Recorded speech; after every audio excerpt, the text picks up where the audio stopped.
ॐ श्री गणेशाय नमः। श्री सरस्वत्यै नमः। श्री वेदव्यासाय नमः। नारायणं नमस्कृत्य नरं चैव नरोत्तमं देवीं सरस्वतीं व्यासं ततो जयमुदीरयेत्। वसुदेवसुतं देवं कंसचाणूरमर्दनं देवकी परमानन्दं कृष्णं वन्दे जगद्गुरुम्। सप्तविंशोऽध्यायः। श्रीमद्भगवद्गीतायां तृतीयोऽध्यायः। कर्मयोगः। ज्ञान योग और कर्म योग आदि समस्त साधनों के अनुसार कर्तव्य कर्म करने की आवश्यकता का प्रतिपादन एवं स्वधर्म पालन की महिमा तथा काम निरोध के उपाय का वर्णन। संबंध। दूसरे अध्याय में भगवान ने अशोचानन्व शोचस्त्वम से लेकर देहि नित्यमवध्योयम तक आत्म तत्व का निरूपण करते हुए सांख्य योग का प्रतिपादन किया और बुद्धिर योगे त्विमाम शृणु से लेकर तदा योगम वाप्स्यसि तक समबुद्धि रूप कर्म योग का वर्णन किया।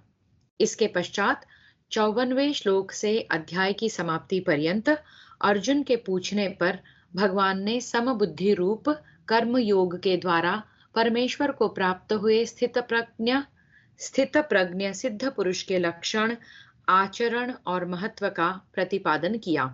वहां कर्म योग की महिमा कहते हुए भगवान ने 47वें और 48वें श्लोकों में कर्म योग का स्वरूप बतलाकर अर्जुन को कर्म करने के लिए कहा।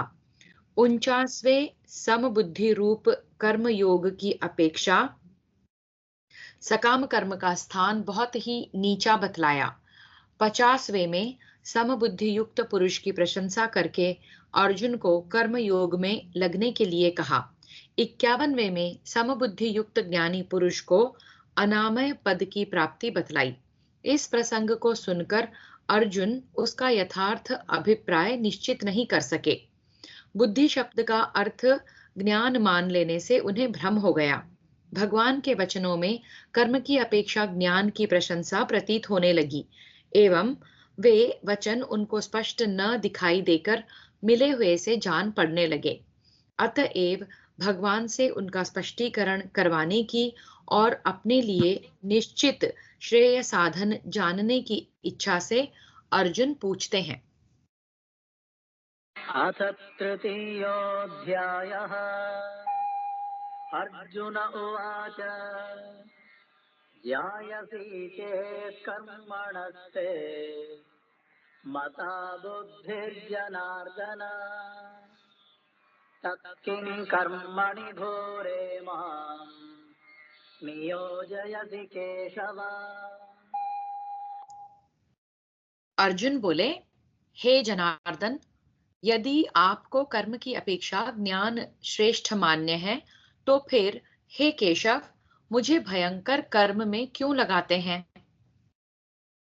व्यामिश्रेणेव वाक्येन बुद्धिं मोहयसीव मे तदेकं वद निश्चित्य येन श्रेयोऽहमाप्नुयाम्।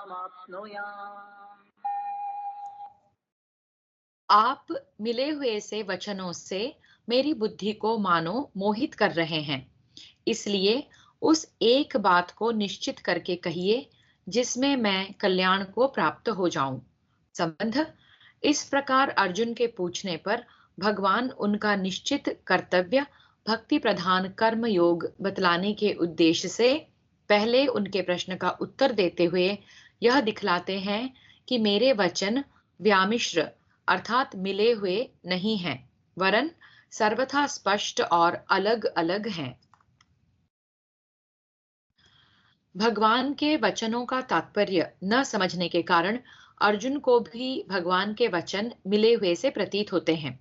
क्योंकि बुद्धि योग की अपेक्षा कर्म अत्यंत निकृष्ट है, तो बुद्धि का ही आश्रय ग्रहण कर इस कथन से तो अर्जुन ने समझा कि भगवान ज्ञान की प्रशंसा और कर्मों की निंदा करते हैं। और मुझे ज्ञान का आश्रय लेने के लिए कहते हैं, तथा बुद्धियुक्त पुरुष पुण्य पापों को यहीं छोड़ देता है। इस कथन से यह समझा कि पाप पुण्य रूप समस्त कर्मों का स्वरूप से त्याग करने वाले को भगवान बुद्धियुक्त कहते हैं। इसके विपरीत, तेरा कर्म में अधिकार है, तू योग में स्थित होकर कर्म कर, इन वाक्यों से अर्जुन ने यह बात समझी कि भगवान मुझे कर्मों में नियुक्त कर रहे हैं। इसके सिवा निस्त्रय गुण्यो भव, आत्मवान भव आदि वाक्यों से कर्म का त्याग और तस्माद युध्यस्व भारत ततो युद्धाय युज्यस्व युज्यस्व तस्माद योगाय युज्यस्व आदि वचनों से उन्होंने कर्म की प्रेरणा समझी। इस प्रकार उपर्युक्त वचनों में उन्हें विरोध दिखाई दिया। श्री भगवानुवाच लोकेऽस्मिन् द्विविधा निष्ठा पुरा प्रोक्ता मया नघ ज्ञानयोगेन साङ्ख्यानां कर्मयोगेन योगिनाम्। श्री भगवान बोले, हे निष्पाप, इस लोक में दो प्रकार की निष्ठा मेरे द्वारा पहले कही गई है। उनमें से सांख्य योगियों की निष्ठा तो ज्ञान योग से और योगियों की निष्ठा कर्म योग से होती है। प्रकृति से उत्पन्न संपूर्ण गुण ही गुणों में बरत रहे हैं। मेरा इनसे कुछ भी संबंध नहीं है, ऐसा समझकर मन, इंद्रिय और शरीर द्वारा होने वाली समस्त क्रियाओं में कर्तापन के अभिमान से सर्वथा रहित हो जाना, किसी भी क्रिया में या उसके फल में किंचिन मात्र भी अहंता, ममता, आसक्ति और कामना का न रहना तथा सच्चिदानंद घन ब्रह्म से अपने को अभिन्न समझकर निरंतर परमात्मा के स्वरूप में स्थित हो जाना, अर्थात ब्रह्मभूत या ब्रह्म स्वरूप बन जाना, यह पहली निष्ठा है। इसका नाम ज्ञान निष्ठा है। वर्ण, आश्रम, स्वभाव और परिस्थिति के अनुसार जिस मनुष्य के लिए जिन कर्मों का शास्त्र में विधान है, जिनका अनुष्ठान करना मनुष्य के लिए अवश्य कर्तव्य माना गया है, उन शास्त्र विहित स्वाभाविक कर्मों का न्यायपूर्वक अपना कर्तव्य समझकर अनुष्ठान करना, उन कर्मों में और उनके फल में ममता, आसक्ति और कामना का सर्वथा त्याग करके प्रत्येक कर्म की सिद्धि और असिद्धि में तथा उसके फल में सदा ही सम रहना, एवं इंद्रियों के भोगों में और कर्मों में आसक्त न होकर समस्त संकल्पों का त्याग करके योगारूढ़ हो जाना, यह कर्म योग की निष्ठा है। तथा परमेश्वर को सर्वशक्तिमान, सर्वाधार, सर्वव्यापी, सबके सुहृद और सबके प्रेरक समझकर और अपने को सर्वथा उनके अधीन मानकर समस्त कर्म और उनका फल भगवान के समर्पण करना, उनकी आज्ञा और प्रेरणा के अनुसार उनकी पूजा समझकर जैसे वे करवावें वैसे ही समस्त कर्म करना, उन कर्मों में या उनके फल में किंचिन मात्र भी ममता, आसक्ति या कामना न रखना, भगवान के प्रत्येक विधान में सदा ही संतुष्ट रहना तथा निरंतर उनके नाम, गुण, प्रभाव और स्वरूप का चिंतन करते रहना, यह भक्ति प्रधान कर्म योग की निष्ठा है। न कर्मणामनारम्भात् नैष्कर्म्यं पुरुषोऽश्नुते न च सन्न्यसनादेव सिद्धिं समधिगच्छति। मनुष्य न तो कर्मों का आरंभ किए बिना निष्कर्मता को यानी योग निष्ठा को प्राप्त होता है और न कर्मों के केवल त्याग मात्र से सिद्धि यानी सांख्य निष्ठा को ही प्राप्त होता है। कर्मों का आरंभ न करने और कर्मों का त्याग करने की बात कहकर अलग अलग यह भाव दिखाया है कि कर्म योगी के लिए विहित कर्मों का न करना योग निष्ठा की प्राप्ति में बाधक है, किंतु सांख्य योगी के लिए कर्मों का स्वरूप से त्याग कर देना सांख्य निष्ठा की प्राप्ति में बाधक नहीं है, किंतु केवल उसी से उसे सिद्धि नहीं मिलती। सिद्धि की प्राप्ति के लिए उसे कर्तापन का त्याग करके सच्चिदानंद घन ब्रह्म में अभेद भाव से स्थित होना आवश्यक है। अतएव उसके लिए कर्मों का स्वरूपतः त्याग करना मुख्य बात नहीं है, भीतरी त्याग ही प्रधान है, और कर्म योगी के लिए स्वरूप से कर्मों का त्याग न करना विधेय है। न हि कश्चित् क्षणमपि जातो तिष्ठत्य कर्म कृत् कार्यते ह्यवशः कर्म सर्वप्रकृतिजैर्गुणैः। निस्संदेह कोई भी मनुष्य किसी भी काल में क्षण मात्र भी बिना कर्म किए नहीं रहता, क्योंकि सारा मनुष्य समुदाय प्रकृति जनित गुणों द्वारा परवश हुआ कर्म करने के लिए बाध्य किया जाता है। संबंध पूर्व श्लोक में यह बात कही गई है कि कोई भी मनुष्य क्षण मात्र भी कर्म किए बिना नहीं रहता। इस पर यह शंका होती है कि इंद्रियों की क्रियाओं को हठ से रोक कर भी तो मनुष्य कर्मों का त्याग कर सकता है। इस पर आगे कहते हैं, यद्यपि गुणातीत ज्ञानी पुरुष का गुणों से या उनके कार्य से कुछ भी संबंध नहीं रहता, अतः वह गुणों के वश में होकर कर्म करता है, यह कहना नहीं बन सकता। तथापि मन, बुद्धि और इंद्रिय आदि का संघात रूप जो उसका शरीर लोगों की दृष्टि में वर्तमान है, उसके द्वारा उसके और लोगों के प्रारब्धानुसार क्रिया का होना अनिवार्य है, क्योंकि वह गुणों का कार्य होने से गुणों से अतीत नहीं है, बल्कि उस ज्ञानी का शरीर से सर्वथा अतीत हो जाना ही गुणातीत हो जाना है। कर्मेन्द्रियाणि संयम्य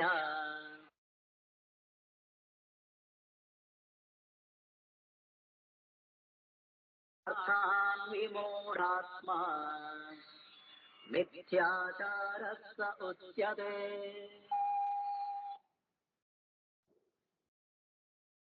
जो मूढ़ बुद्धि मनुष्य समस्त इंद्रियों को हठ पूर्वक ऊपर से रोककर मन से उन इंद्रियों का विषयों का चिंतन करता रहता है, वह मिथ्याचारी अर्थात दंभी कहा जाता है।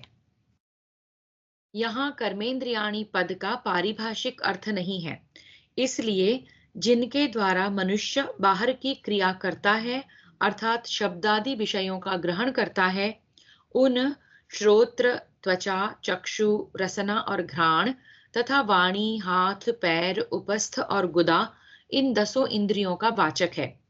क्योंकि गीता में श्रोत्रादि 5 इंद्रियों के लिए कहीं भी ज्ञानेंद्रिय शब्द का प्रयोग नहीं हुआ है, इसके सिवा यहाँ कर्मेंद्रियों का अर्थ केवल वाणी आदि 5 इंद्रियां मान लेने से श्रोत्र और नेत्र आदि इंद्रियों को रोकने की बात शेष रह जाती है, और उसके रह जाने से मिथ्याचारी का स्वांग भी पूरा नहीं बनता, तथा वाणी आदि इंद्रियों को रोककर श्रोत्रादि इंद्रियों के द्वारा वह क्या करता है, यह बात भी यहाँ बतलानी आवश्यक हो जाती है।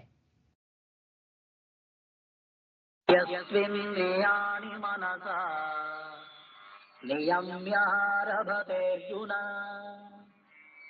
कर्मेन्द्रियैः कर्मयोगम् असक्तः स विशिष्यते। किंतु हे अर्जुन, जो पुरुष मन से इंद्रियों को वश में करके अनासक्त हुआ समस्त इंद्रियों द्वारा कर्म योग का आचरण करता है, वही श्रेष्ठ है।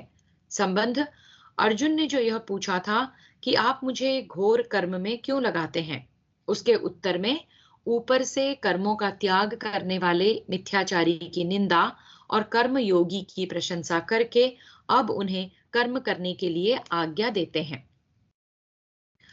यहाँ सविशिष्यते पद का अभिप्राय कर्मयोगी को पूर्व वर्णित केवल मिथ्याचारी की अपेक्षा ही श्रेष्ठ बतलाना नहीं है, क्योंकि पूर्व श्लोक में वर्णित मिथ्याचारी तो आसुरी संपदा वाला दंभी है, उसकी अपेक्षा तो सकाम भाव से विहित कर्म करने वाला मनुष्य भी बहुत श्रेष्ठ है। फिर दैवी संपदा युक्त कर्मयोगी को मिथ्याचारी की अपेक्षा श्रेष्ठ बतलाना तो किसी वेश्या की अपेक्षा सती स्त्री को श्रेष्ठ बतलाने की भांति कर्मयोगी की स्तुति में निंदा करने के समान है। अतः यहाँ यही मानना ठीक है कि सविशिष्यते से कर्मयोगी को सर्वश्रेष्ठ बतलाकर उसकी प्रशंसा की गई है। यतं कुरु कर्म त्वं कर्मज्ञायो ह्यकर्मणः शरीरयात्रापि च ते न प्रसिद्ध्येद कर्मणः।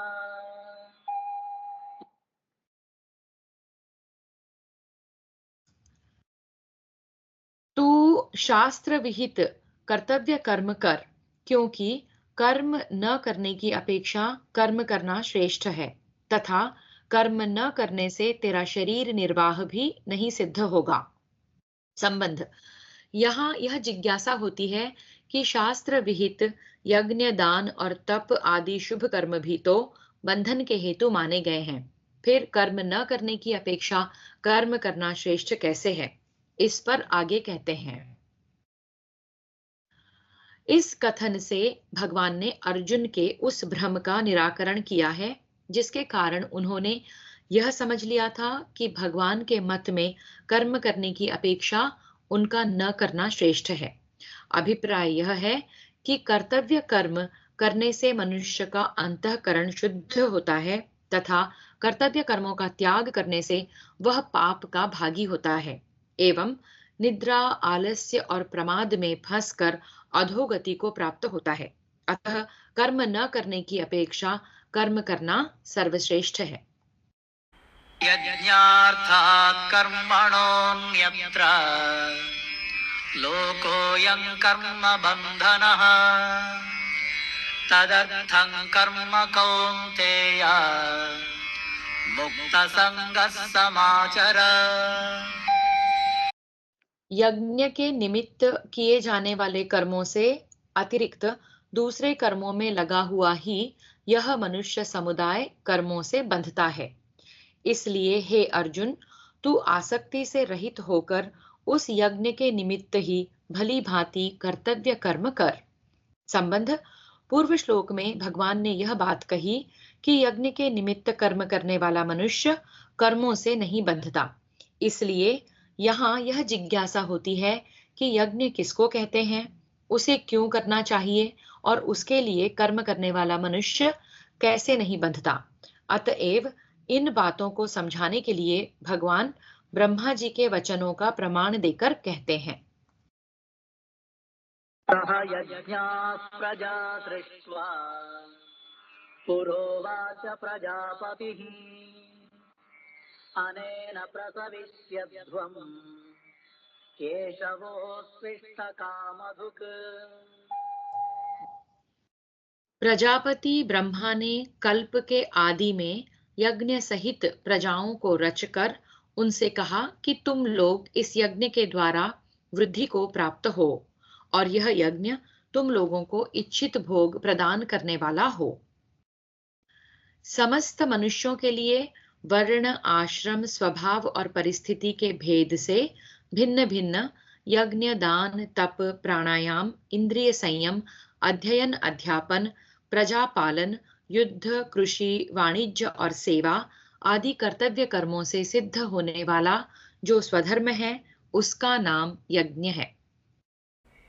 देवान् भावयतानेन ते देवा भावयन्तु वः परस्परं भावयन्तः श्रेयः परमवाप्स्यथ। तुम लोग इस यज्ञ के द्वारा देवताओं को उन्नत करो और वे देवता तुम लोगों को उन्नत करें। इस प्रकार निस्वार्थ भाव से एक दूसरे को उन्नत करते हुए तुम लोग परम कल्याण को प्राप्त हो जाओगे। इस कथन में ब्रह्मा जी ने यह भाव दिखलाया है कि इस प्रकार अपने अपने स्वार्थ का त्याग करके एक दूसरे को उन्नत बनाने के लिए अपने कर्तव्य का पालन करने से तुम लोग इस सांसारिक उन्नति के साथ साथ परम कल्याण रूप मोक्ष को भी प्राप्त हो जाओगे। अभिप्राय यह है कि यहाँ देवताओं के लिए तो ब्रह्मा जी का यह आदेश है कि मनुष्य यदि तुम लोगों की सेवा पूजा यज्ञ आदि न करें तो भी तुम कर्तव्य समझकर उनकी उन्नति करो, और मनुष्यों के प्रति यह आदेश है कि देवताओं की उन्नति और पुष्टि के लिए ही स्वार्थ त्याग पूर्वक देवताओं की सेवा पूजा यज्ञादि कर्म करो। इसके सिवा अन्य ऋषि पितर मनुष्य पशु पक्षी कीट पतंग आदि को भी निस्वार्थ भाव से स्वधर्म पालन के द्वारा सुख पहुंचाओ। इष्टान् भोगान् हि वो देवाः दास्यन्ते यज्ञभाविताः तैर्दत्तानप्रदायैभ्यः यो भुङ्क्तेस्तेन एव सः। यज्ञ के द्वारा बढ़ाए हुए देवता लोगों को बिना मांगे ही इच्छित भोग निश्चय ही देते रहेंगे। इस प्रकार उन देवताओं के द्वारा दिए हुए भोगों को जो पुरुष उनको बिना दिए स्वयं भोगता है वह चोर ही है। देवता लोग सृष्टि के आदि काल से मनुष्यों को सुख पहुंचाने के लिए उनकी आवश्यकताओं को पूर्ण करने के निमित्त पशु पक्षी औषध वृक्ष तृण आदि के सहित सबकी पुष्टि कर रहे हैं, और अन्न जल पुष्प फल धातु आदि मनुष्योपयोगी समस्त वस्तुएं मनुष्यों को दे रहे हैं। जो मनुष्य उन सब वस्तुओं को उन देवताओं का ऋण चुकाए बिना उनका न्यायोचित सत्व उन्हें अर्पण किए बिना स्वयं अपने काम में लेता है वह चोर होता है। यज्ञशिष्टाशिनस्तन्तः मुच्यन्ते सर्वकिल्बिषैः भुञ्जते ते स्वघं पापाः ये पचन्त्यात्मकारणात्। यज्ञ से बचे हुए अन्न को खाने वाले श्रेष्ठ पुरुष सब पापों से मुक्त हो जाते हैं, और जो पापी लोग अपना शरीर पोषण करने के लिए ही अन्न पकाते हैं वे तो पाप को ही खाते हैं। संबंध यहाँ यह जिज्ञासा होती है कि यज्ञ न करने से क्या हानि है। इस पर सृष्टि चक्र को सुरक्षित रखने के लिए यज्ञ की आवश्यकता का प्रतिपादन करते हैं। सृष्टि कार्य के सुचारू रूप से संचालन में और सृष्टि के जीवों का भली भांति भरण पोषण होने में 5 श्रेणी के प्राणियों का परस्पर संबंध है। देवता, ऋषि, पितर, मनुष्य और अन्य प्राणी, इन पांचों के सहयोग से ही सबकी पुष्टि होती है। देवता समस्त संसार को इष्ट भोग देते हैं, ऋषि महर्षि सबको ज्ञान देते हैं, पितर लोग संतान का भरण पोषण करते और हित चाहते हैं, मनुष्य कर्मों के द्वारा सबकी सेवा करते हैं, और पशु पक्षी वृक्षादि सबके सुख के साधन रूप में अपने को समर्पित किए रहते हैं। इन पांचों में योग्यता अधिकार और साधन संपन्न होने के कारण सबकी पुष्टि का दायित्व मनुष्य पर है। इसी से मनुष्य शास्त्रीय कर्मों के द्वारा सबकी सेवा करता है। पंच महायज्ञ से यहाँ लोक सेवा रूप शास्त्रीय सत्कर्म ही विवक्षित है। इस दृष्टि से मनुष्य का यह कर्तव्य है कि वह जो कुछ भी कमावे उसमें इन सब का भाग समझे, क्योंकि वह सबकी सहायता और सहयोग से ही कमाता खाता है। इसलिए जो यज्ञ करने के बाद बचे हुए अन्न को अर्थात इन सब को उनका प्राप्य भाग देकर उससे बचे हुए अन्न को खाता है, उसी को शास्त्रकार अमृताशी, अमृत खाने वाला बतलाते हैं। अन्नाद् भवन्ति भूतानि पर्जन्यादन्न संभवः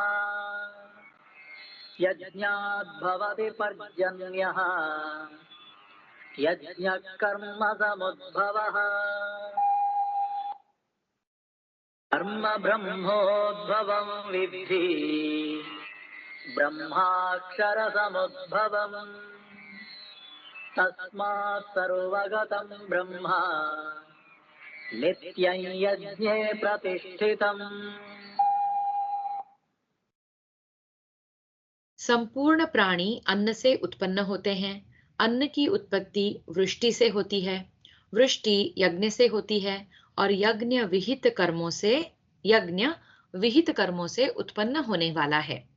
कर्म समुदाय को तू वेद से उत्पन्न और वेद को अविनाशी परमात्मा से उत्पन्न हुआ जान।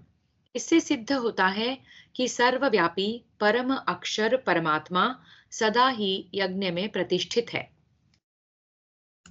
एवं प्रवर्तितं चक्रम् नानुवर्तयते हयः अघायुरिन्द्रिया रामः मोघं पार्थ स जीवति। हे पार्थ, जो पुरुष इस लोक में इस प्रकार परंपरा से प्रचलित सृष्टि चक्र के अनुकूल नहीं बरतता, अर्थात अपने कर्तव्य का पालन नहीं करता, वह इंद्रियों के द्वारा भोगों में रमण करने वाला पापायु पुरुष व्यर्थ ही जीता है।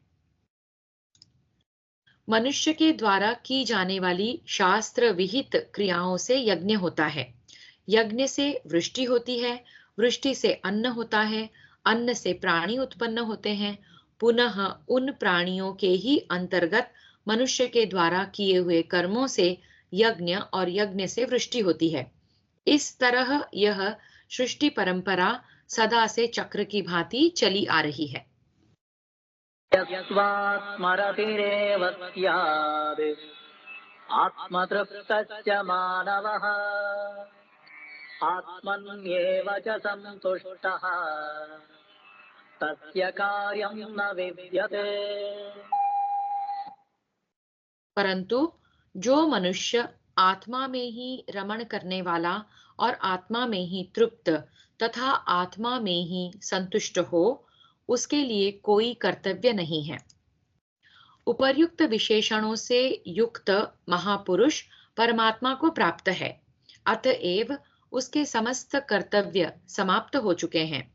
वह कृतकृत्य हो गया है, क्योंकि मनुष्य के लिए जितना भी कर्तव्य का विधान किया गया था, उस सब का उद्देश्य केवल मात्र एक परम कल्याण स्वरूप परमात्मा को प्राप्त करना है। अतएव वह उद्देश्य जिसका पूर्ण हो गया, उसके लिए कुछ भी करना शेष नहीं रहता, उसके कर्तव्य की समाप्ति हो जाती है। नैव तस्य कृतेनार्थः न कृतेनेह कश्चन न चास्य सर्वभूतेषु कश्चिदर्थव्यपाश्रयः। क्योंकि उस महापुरुष का इस विश्व में न तो कर्म करने से कोई प्रयोजन रहता है और न कर्मों के न करने से ही कोई प्रयोजन रहता है, तथा संपूर्ण प्राणियों में भी उसका किंचन मात्र भी स्वार्थ का संबंध नहीं रहता।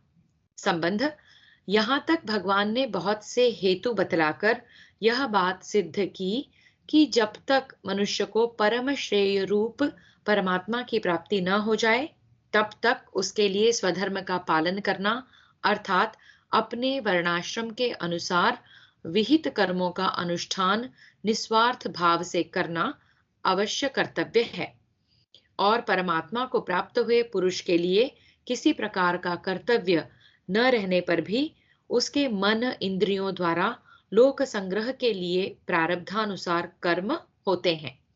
अब उपर्युक्त वर्णन का लक्ष्य कराते हुए भगवान अर्जुन को अनासक्त भाव से कर्तव्य कर्म करने के लिए आज्ञा देते हैं। तस्मादसक्तः सततं कार्यं कर्म समाचर असक्तो ह्याचरन् कर्म परमाप्नोति पुरुषः।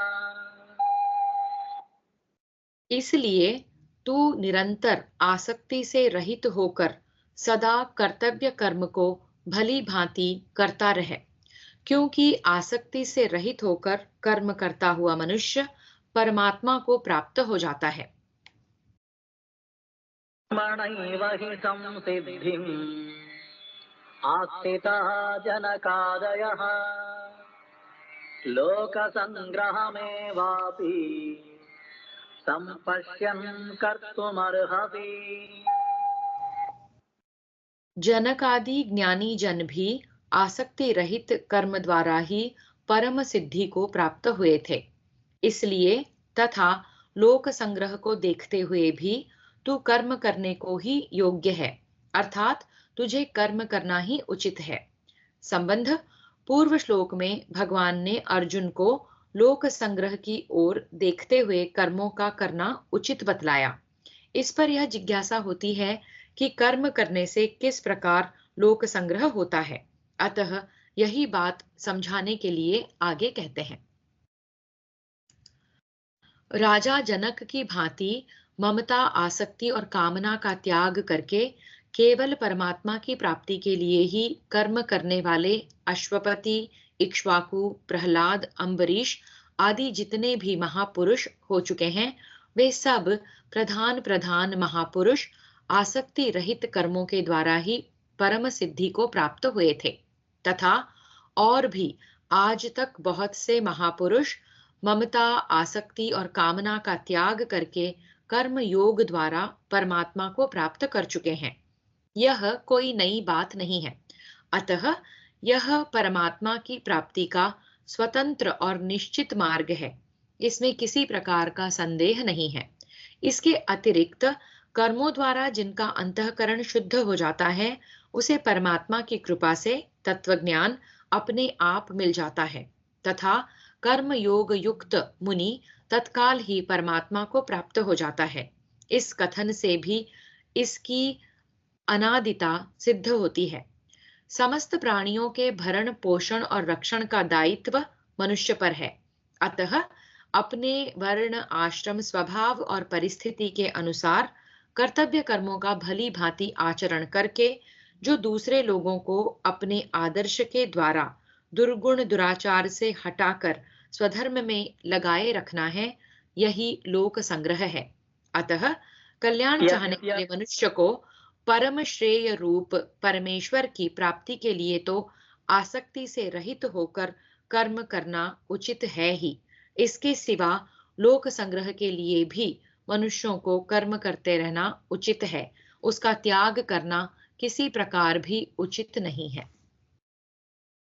यद्यदाचरति श्रेष्ठः तत्तदेवेतरो जनः स यत्प्रमाणं कुरुते लोकस्तदनुवर्तते। श्रेष्ठ पुरुष जो आचरण करता है, अन्य पुरुष भी वैसा वैसा ही आचरण करते हैं। वह जो कुछ प्रमाण कर देता है, समस्त मनुष्य समुदाय उसी के अनुसार बरतने लग जाता है। श्रेष्ठ पुरुष स्वयं आचरण करके और लोगों को शिक्षा देकर जिस बात को प्रामाणिक कर देता है, अर्थात लोगों के अंतःकरण में विश्वास करा देता है कि अमुक कर्म अमुक मनुष्य को इस प्रकार करना चाहिए, उसी के अनुसार साधारण मनुष्य चेष्टा करने लग जाते हैं। मे पार्थासि कर्तव्यम् त्रिषु लोकेषु किञ्चन नानवाप्तमवाप्तव्यम् वर्त एव च कर्मणि। हे अर्जुन, मुझे इन तीनों लोकों में न तो कुछ कर्तव्य है और न कोई भी प्राप्त करने योग्य वस्तु अप्राप्त है, तो भी मैं कर्म में ही बरतता हूँ। यद्यहं न वर्तेयम् यातु कर्मण्यतन्द्रितः मम वर्त्मानुवर्तन्ते मनुष्याः पार्थ सर्वशः। क्योंकि हे पार्थ, यदि कदाचित मैं सावधान होकर कर्मों में न बरतूं तो बड़ी हानि हो जाए, क्योंकि मनुष्य सब प्रकार से मेरे ही मार्ग का अनुसरण करते हैं। बहुत लोग तो मुझे बड़ा शक्तिशाली और श्रेष्ठ समझते हैं और बहुत से मर्यादा पुरुषोत्तम समझते हैं। इस कारण जिस कर्म को मैं जिस प्रकार करता हूँ, दूसरे लोग भी मेरी देखा देखी उसे उसी प्रकार करते हैं, अर्थात मेरी नकल करते हैं। ऐसी स्थिति में यदि मैं कर्तव्य कर्मों की अवहेलना करने लगूं, उनमें सावधानी के साथ विधि पूर्वक न बरतूं, तो लोग भी उसी प्रकार करने लग जाएं और ऐसा करके स्वार्थ और परमार्थ दोनों से वंचित रह जाएं। अतएव लोगों को कर्म करने की रीति सिखलाने के लिए मैं समस्त कर्मों में स्वयं बड़ी सावधानी के साथ विधिवत बरतता हूँ, कभी कहीं भी जरा भी असावधानी नहीं करता। उत्सीदेयुरिमे लोकाः न कुर्यां कर्म चेदहम् शङ्करस्य च कर्ता स्याम् उपहन्यामि मा प्रजाः। इसलिए यदि मैं कर्म न करूं, तो ये सब मनुष्य नष्ट भ्रष्ट हो जाएं और मैं संकरता करने वाला हूं तथा इस समस्त प्रजा को नष्ट करने वाला बनूं। जिस समय कर्तव्य भ्रष्ट हो जाने से लोगों में सब प्रकार की संकरता फैल जाती है, उस समय मनुष्य भोग परायण और स्वार्थांध होकर भिन्न भिन्न साधनों से एक दूसरे का नाश करने लग जाते हैं।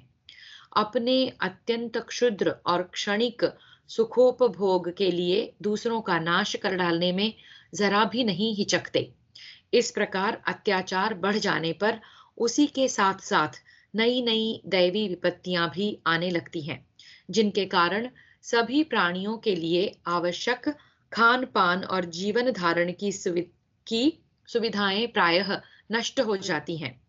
चारों ओर महामारी, अनावृष्टि, जल प्रलय, अकाल, अग्निकोप, भूकंप और उल्कापात आदि उत्पात होने लगते हैं। इससे समस्त प्रजा का विनाश हो जाता है।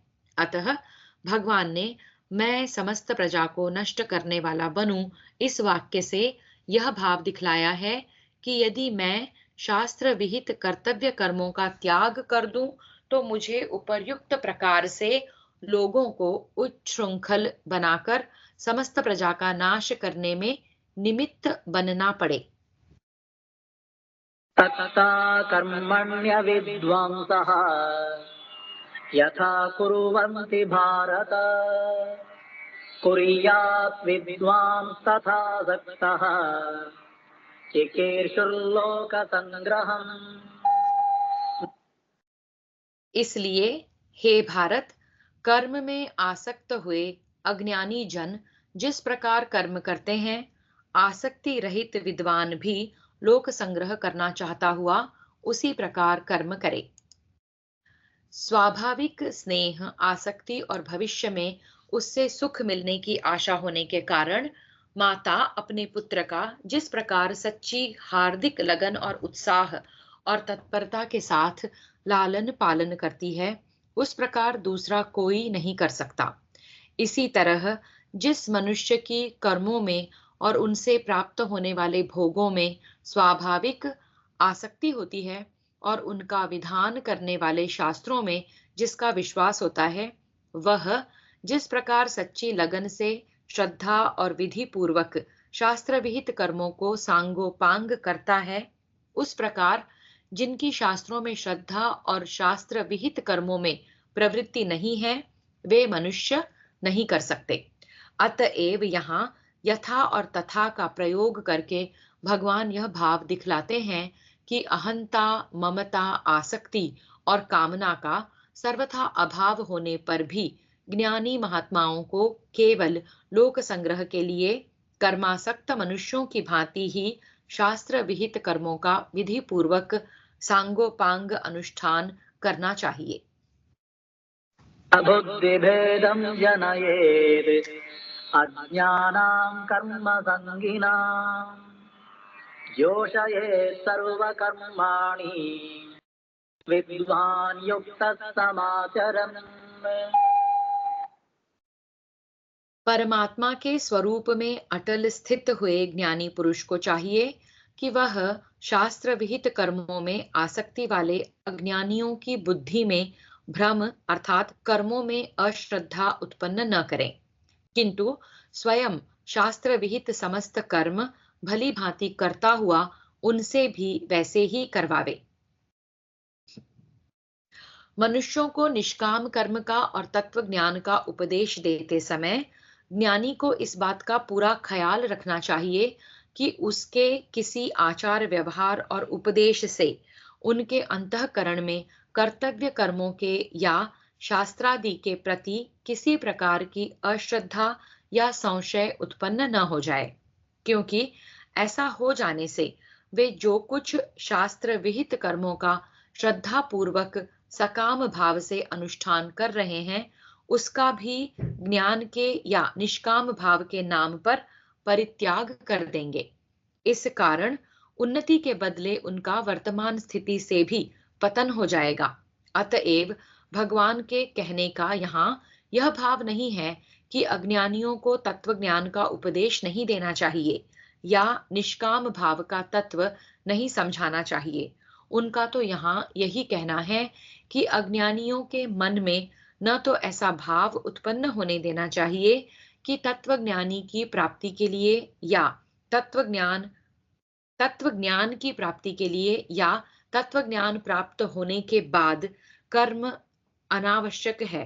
न यही भाव पैदा होने देना चाहिए कि फल की इच्छा न हो तो कर्म करने की जरूरत ही क्या है, और न इसी भ्रम में रहने देना चाहिए कि फलासक्ति पूर्वक सकाम भाव से कर्म करके स्वर्ग प्राप्त कर लेना ही बड़े से बड़ा पुरुषार्थ है।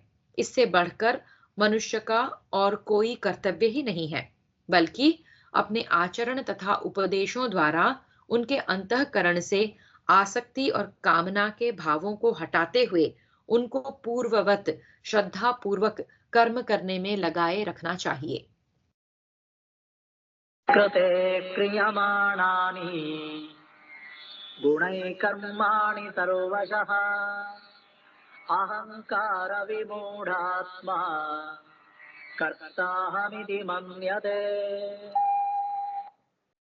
वास्तव में संपूर्ण कर्म सब प्रकार से प्रकृति के गुणों द्वारा किए जाते हैं, तो भी जिसका अंतःकरण अहंकार से मोहित हो रहा है, ऐसा अज्ञानी मैं करता हूं ऐसा मानता है। वास्तव में आत्मा का कर्मों से संबंध न होने पर भी अज्ञानी मनुष्य 23 तत्वों के इस संघात में आत्माभिमान करके उसके द्वारा किए जाने वाले कर्मों से अपना संबंध स्थापन करके अपने को उन कर्मों का कर्ता मान लेता है। अर्थात मैं निश्चय करता हूँ, मैं संकल्प करता हूँ, मैं सुनता हूँ, देखता हूँ, खाता हूँ, पीता हूँ, सोता हूँ, चलता हूँ इत्यादि प्रकार से हरेक क्रिया को अपने द्वारा ही की हुई समझता है। तत्त्ववेत्तु महाबाहो गुणकर्म विभागयोः गुणा गुणेषु वर्तन्ते इति मत्वा न सज्जते। परंतु हे महाबाहो, गुण विभाग और कर्म विभाग के तत्व को जानने वाला ज्ञान योगी संपूर्ण गुण ही गुणों में बरत रहे हैं ऐसा समझकर उनमें आसक्त नहीं होता। त्रिगुणात्मक माया के कार्य रूप पंच महाभूत और मन बुद्धि अहंकार तथा 5 ज्ञानेंद्रियां, 5 कर्मेंद्रियां और शब्दादि 5 विषय, इन सब के समुदाय का नाम गुण विभाग है और इनकी परस्पर चेष्टाओं का नाम कर्म विभाग है।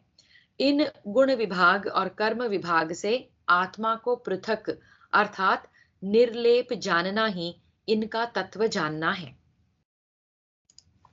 प्रकृते गुणसम्मूढाः सज्जन्ते गुणकर्मसु तान् कृत्स्नविदो मन्दाः कृत्स्नविन्न विचालयेत्।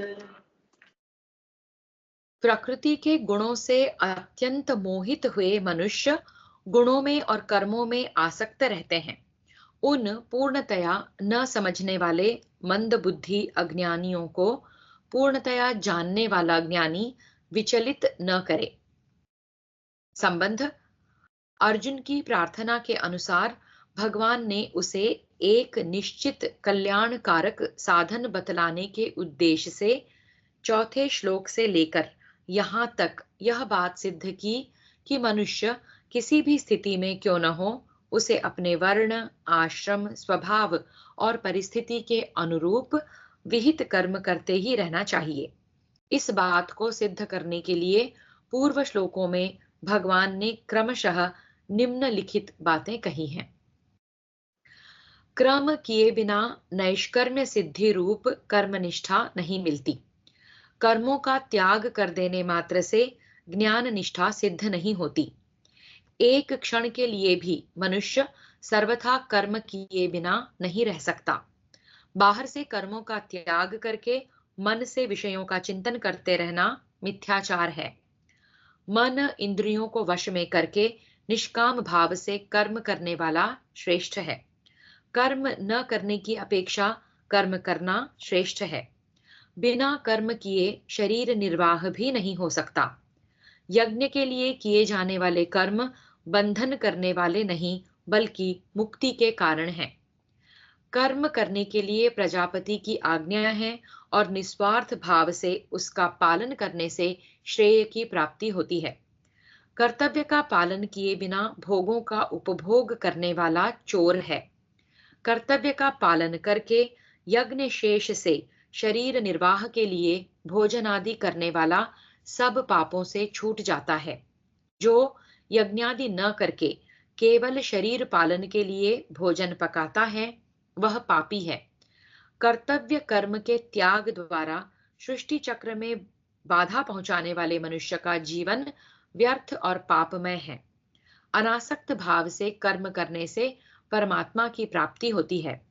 पूर्व काल में जनक आदि ने भी कर्मों द्वारा ही सिद्धि प्राप्त की थी। दूसरे मनुष्य श्रेष्ठ महापुरुष का अनुकरण करते हैं, इसलिए श्रेष्ठ महापुरुष को कर्म करना चाहिए। भगवान को कुछ भी कर्तव्य नहीं है, तो भी वे लोक संग्रह के लिए कर्म करते हैं। ज्ञानी के लिए कोई कर्तव्य नहीं है, तो भी उसे लोक संग्रह के लिए कर्म करना चाहिए। ज्ञानी को स्वयं विहित कर्मों का त्याग करके या कर्म त्याग का उपदेश देकर किसी प्रकार भी लोगों को कर्तव्य कर्म से विचलित न करना चाहिए, वरन स्वयं कर्म करना और दूसरों से करवाना चाहिए। ज्ञानी महापुरुष को उचित है कि विहित कर्मों का स्वरूपतः त्याग करने का उपदेश देकर कर्मासक्त मनुष्यों को विचलित न करे। इस प्रकार कर्मों की अवश्य कर्तव्यता का प्रतिपादन करके अब भगवान अर्जुन की दूसरे श्लोक में की हुई प्रार्थना के अनुसार उसे परम कल्याण की प्राप्ति का एकांतिक और सर्वश्रेष्ठ निश्चित साधन बतलाते हुए युद्ध के लिए आज्ञा देते हैं। कर्मों में लगे हुए अधिकारी सकाम मनुष्य को कर्म अत्यंत ही परिश्रम साध्य है। कर्मों में रखा ही क्या है, यह जगत मिथ्या है, कर्म मात्र ही बंधन के हेतु हैं, ऐसा उपदेश देकर शास्त्र विहित कर्मों से हटाना या उनमें उनकी श्रद्धा और रुचि कम कर देना उचित नहीं है, क्योंकि ऐसा करने से उनके पतन की संभावना है। मयि सर्वाणि कर्माणि सन्न्यस्याध्यात्मचेतसा निराशीर्निर्ममो भूत्वा युध्यस्व विगतज्वरः। मुझ अंतर्यामी परमात्मा में लगे हुए चित्त द्वारा संपूर्ण कर्मों को मुझ में अर्पण करके आशा रहित, ममता रहित और संताप रहित होकर युद्ध कर।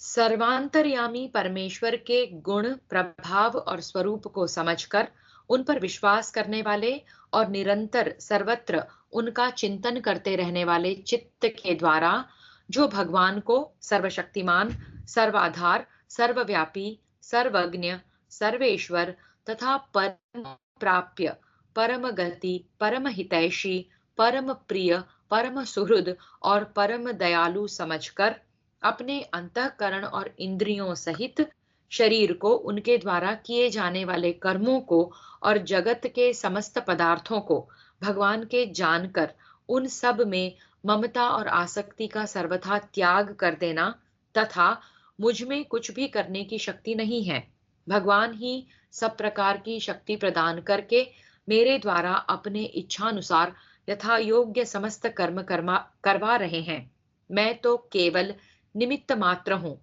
इस प्रकार अपने को सर्वथा भगवान के अधीन समझकर भगवान के आज्ञानुसार उन्हीं के लिए उन्हीं की प्रेरणा से जैसे वे करावें वैसे ही समस्त कर्मों को कठपुतली की भांति करते रहना, उन कर्मों से या उनके फल से किसी प्रकार का भी अपना मानसिक संबंध न रखकर सब कुछ भगवान का समझना, यही आध्यात्म चित्त से समस्त कर्मों को भगवान में समर्पण कर देना है।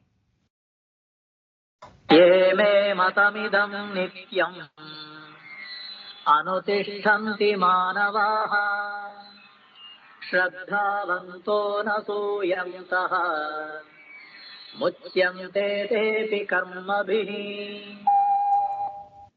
जो कोई मनुष्य दोष दृष्टि से रहित और श्रद्धा युक्त होकर मेरे इस मत का सदा अनुसरण करते हैं, वे भी संपूर्ण कर्मों से छूट जाते हैं। ये स्वेतदभ्यसूयन्तः नानुतिष्ठन्ति मे मतम् सर्वज्ञानविमूढांस्तान् विद्धि नष्टान चेतसः।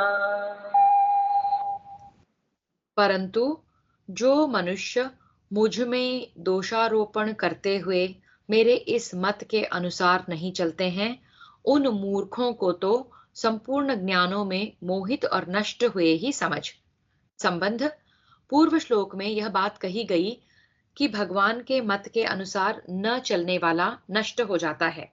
इस पर यह जिज्ञासा होती है कि यदि कोई भगवान के मत के अनुसार कर्म न करके हठ पूर्वक कर्मों का सर्वथा त्याग कर दे तो क्या हानि है। इस पर कहते हैं, सदृशं चेष्टते स्वस्याः प्रकृतेर्ज्ञानवानपि प्रकृतिं यान्ति भूतानि निग्रह किं करिष्यति। सभी प्राणी प्रकृति को प्राप्त होते हैं, अर्थात अपने स्वभाव के परवश हुए कर्म करते हैं। ज्ञानवान भी अपनी प्रकृति के अनुसार चेष्टा करता है, फिर इसमें किसी का हठ क्या करेगा। संबंध इस प्रकार सबको प्रकृति के अनुसार कर्म करने पड़ते हैं, तो फिर कर्म बंधन से छूटने के लिए मनुष्य को क्या करना चाहिए, इस जिज्ञासा पर आगे कहते हैं। इससे यह भाव दिखलाया गया है कि जिस प्रकार समस्त नदियों का जल जो स्वाभाविक ही समुद्र की ओर बहता है, उसके प्रवाह को हठ पूर्वक रोका नहीं जा सकता, उसी प्रकार समस्त प्राणी अपनी अपनी प्रकृति के अधीन होकर प्रकृति के प्रवाह में पड़े हुए प्रकृति की ओर जा रहे हैं। इसलिए कोई भी मनुष्य हठ पूर्वक सर्वथा कर्मों का त्याग नहीं कर सकता। हाँ, जिस तरह नदी के प्रवाह को एक ओर से दूसरी ओर घुमा दिया जा सकता है, उसी प्रकार मनुष्य अपने उद्देश्य का परिवर्तन करके उस प्रवाह की चाल को बदल सकता है, यानी राग द्वेष को त्याग करके उन कर्मों को परमात्मा की प्राप्ति में सहायक बना सकता है। इन्द्रियस्येन्द्रियस्यार्थे रागद्वेषौ व्यवस्थितौ तयोर्न वशमागच्छेत् तौ ह्यस्य परिपन्थिनौ। इंद्रिय इंद्रिय के अर्थ में, अर्थात प्रत्येक इंद्रिय के विषय में राग और द्वेष छिपे हुए स्थित हैं। मनुष्य को उन दोनों के वश में नहीं होना चाहिए, क्योंकि वे दोनों ही इसके कल्याण मार्ग में विघ्न करने वाले महान शत्रु हैं।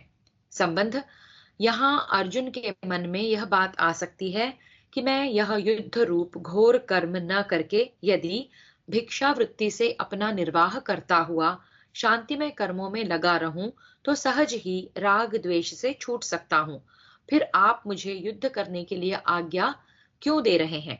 इस पर भगवान आगे कहते हैं, जिस प्रकार अपने निश्चित स्थान पर जाने के लिए राह चलने वाले किसी मुसाफिर को मार्ग में विघ्न करने वाले लुटेरों से भेंट हो जाए और वे मित्रता का सा भाव दिखलाकर और उसके साथी गाड़ीवान आदि से मिलकर उनके द्वारा उसकी विवेक शक्ति में भ्रम उत्पन्न कराकर उसे मिथ्या सुखों का प्रलोभन देकर अपनी बातों में फंसा लें और उसे अपने गंतव्य स्थान की ओर न जाने देकर उसके विपरीत जंगल में ले जाएं और उसका सर्वस्व लुटाकर उसे गहरे गड्ढे में गिरा दें। उसी प्रकार ये राग द्वेष कल्याण मार्ग में चलने वाले साधक से भेंट करके मित्रता का भाव दिखलाकर उसके मन और इंद्रियों में प्रविष्ट हो जाते हैं और उसकी विवेक शक्ति को नाश करके उसके विवेक शक्ति को नष्ट करके तथा उसे सांसारिक विषय भोगों के सुख का प्रलोभन देकर पापाचार में प्रवृत्त कर देते हैं।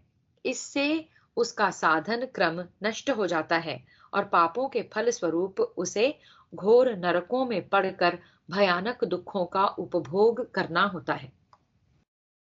श्रेयान् स्वधर्मो विगुणः परधर्मात् स्वनुष्ठितात् स्वधर्मे निधनं श्रेयः परधर्मो भयावहः। अच्छी प्रकार आचरण में लाए हुए दूसरे के धर्म से गुण रहित भी अपना धर्म अति उत्तम है। अपने धर्म में तो मरना भी कल्याणकारक है और दूसरे का धर्म भय को देने वाला है। संबंध, मनुष्य का स्वधर्म पालन करने में ही कल्याण है। परधर्म का सेवन और निषिद्ध कर्मों का आचरण करने में सब प्रकार से हानि है।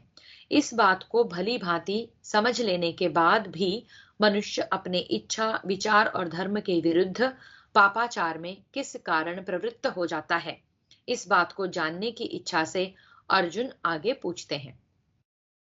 वैश्य और क्षत्रिय आदि की अपेक्षा ब्राह्मण के विशेष धर्मों में अहिंसादि सद्गुणों की बहुलता है।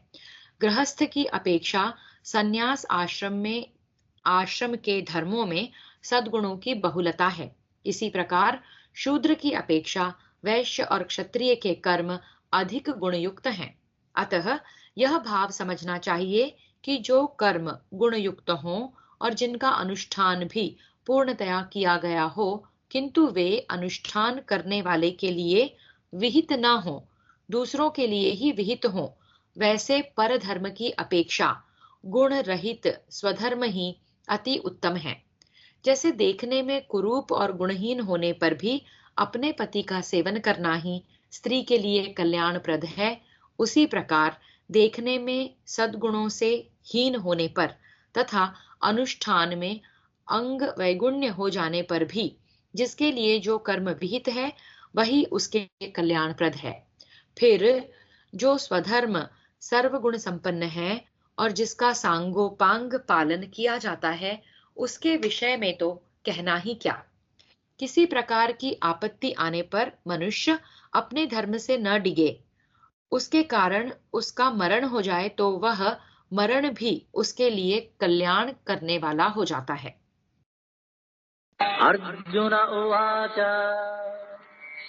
अथ केन प्रयुक्तोऽयं पापं चरति पूरुषः अनिच्छन्नपि वार्ष्णेय बलादिव नियोजितः।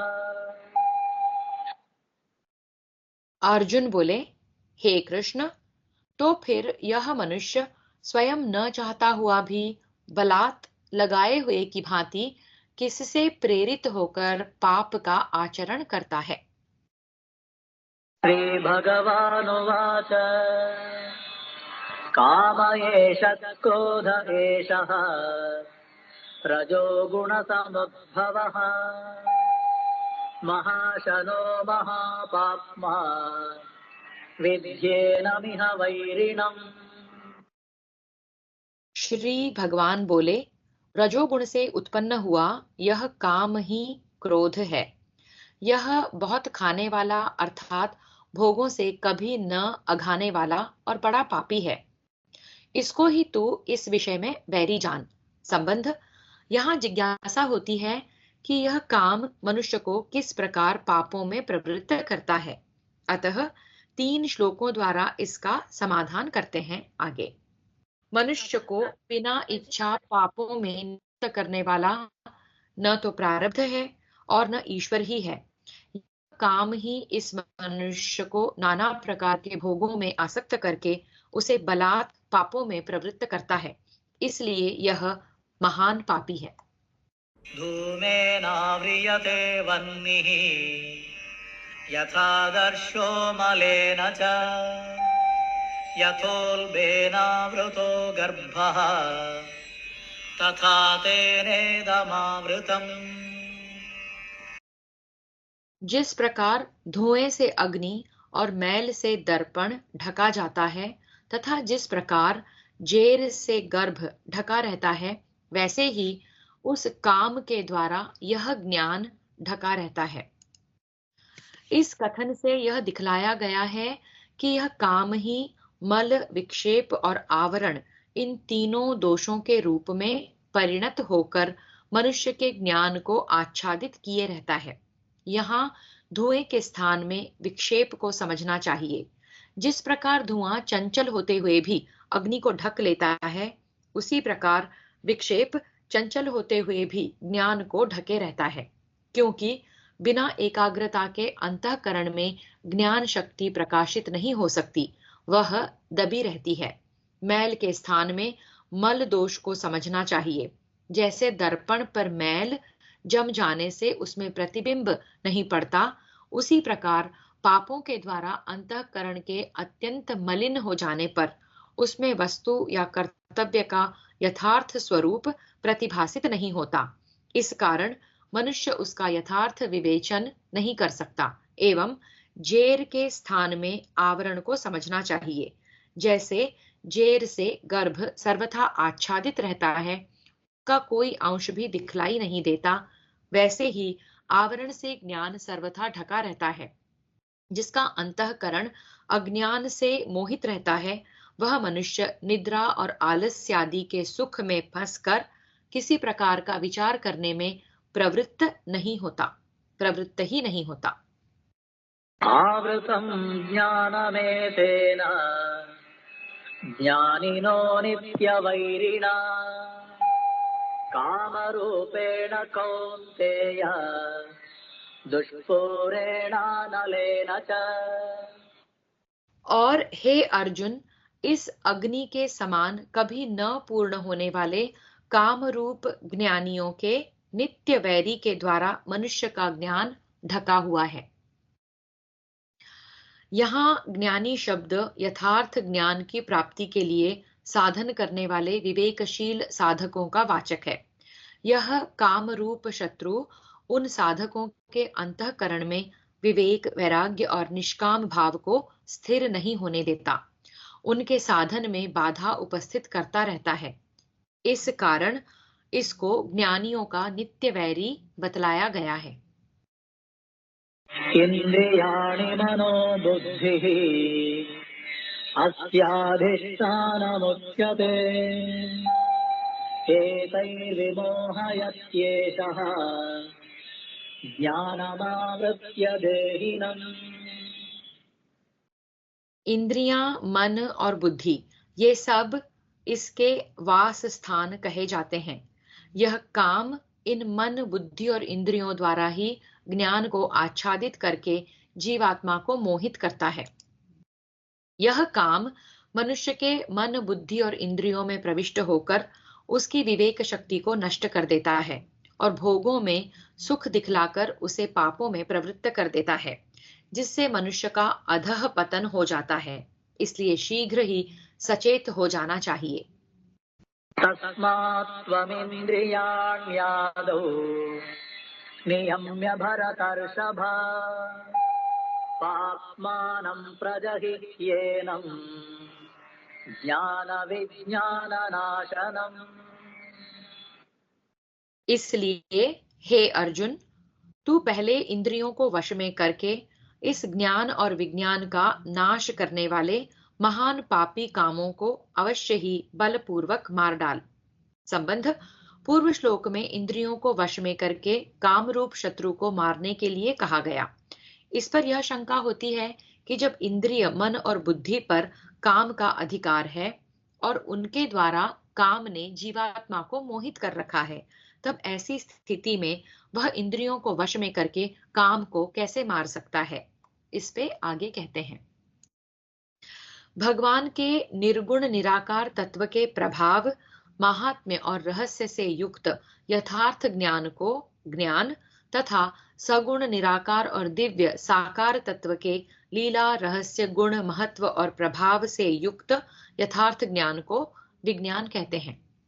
इस ज्ञान और विज्ञान की यथार्थ प्राप्ति के लिए हृदय में जो आकांक्षा उत्पन्न होती है, उसको यह महान काम रूप शत्रु अपनी मोहिनी शक्ति के द्वारा नित्य निरंतर दबाता रहता है।